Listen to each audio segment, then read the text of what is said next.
reaction to last week's super featherweight championship and kind of the decision in that, and how maybe you could approach this, you know, just with this the opportunity that this is? We saw Jonas after the fact, you know, she was very crestfallen about maybe she could have done something differently here and there, but do you factor that into how you might approach this fight? I definitely think that my fight has to be very black and white, clear cut. And that fight kind of shows the same thing. You know, I do feel like each fighter could have done a little bit more. Harper had Jonas on the ropes. It showed great generalship, ring generalship. She should have thrown more punches with that, and she could have come out on top. Jonas was throwing great body shots, great right hooks, and she just probably needed to throw more volume, and she could have come out on top. You know, it's about pushing your body to the next limit and just really trying to outdo your opponent. So that is a lesson that, you know, is, you know, just last week. So I have to do the same thing for this fight. Last question, just that catapults women's boxing to, you know, to be a hot topic in boxing this week, and it's very exciting for the women's game.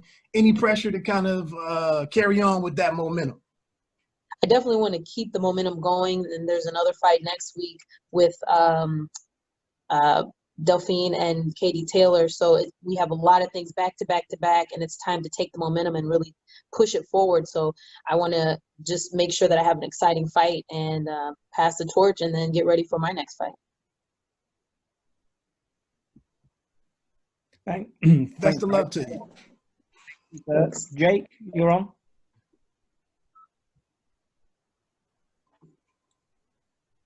Can you hear me okay?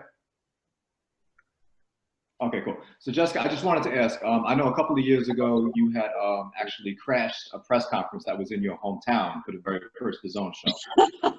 Even to get on that show, at that time, did you even expect, never mind to be a regular participant on the series, but now you're the first female ever to headline on it? I did crash it, but I did get like a side invitation. I just was told to show up. So I showed up.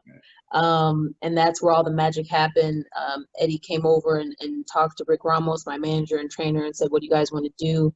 And we said we wanted to fight. And it just escalated from that point of, okay, let's do a fight. And then phone calls later, it was, we want to fight for the WBC. So that was a big step, a really big step. And ever since, we've just been taking those large leaps and big steps to continue to make history and continue to get the belts, and that's what Saturday is all about. How much has it like inspired you in all that? Because I know like you work full time and then you also do boxing full time. So just how much has it like changed your life on both levels? I think it's really pushed me to just kind of take charge and just don't look back. You know, work hard, make your decisions, push forward, and just own it, own everything. And I really push that thought onto the females I train with. You know, it's okay for them to make mistakes because I'm here to help and Rick is there to help. So I just tell them to own it and figure it out and take that leap and step in. And if you mess up, you mess up, but it's going to be okay. So I think that's a lot of what boxing has taught me. Just go and own it. All right, very cool. I'll let everyone else get in. Thank you so much, Jessica. Really wish you Thank you, Jake. Okay, guys, any more questions for Jess? Yes, I have 2 questions actually. Okay. Hi. Hi. So I know that you mentioned that, you know, you believe that this fight will lead to more mega fights. So who would you want to fight in the future? Of course, there needs to be a Mccaskill Taylor too.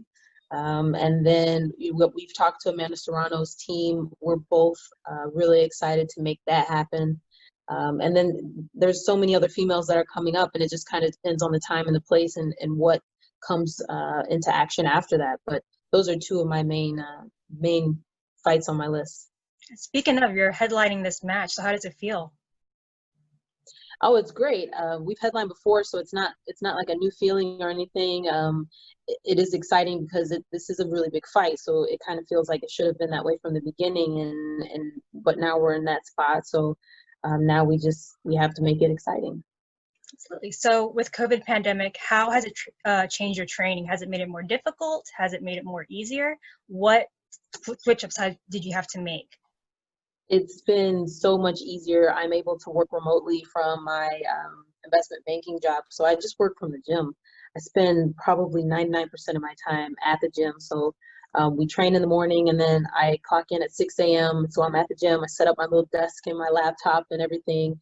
The girls are in and out. We all are required to work out like 2 or 3 times a day, depending on the day. So they're in and out, and I can just function from the gym and get my training in. You know, I can go jump on the treadmill real quick and then come back to my laptop. So training has been really easy, just cutting off a lot of the commute that I normally do. So I don't have a problem with the bubble, especially because we're just trying to make sure everybody is safe and staying healthy. So I'm doing my part. Thank you so much. Thank you, Ivy.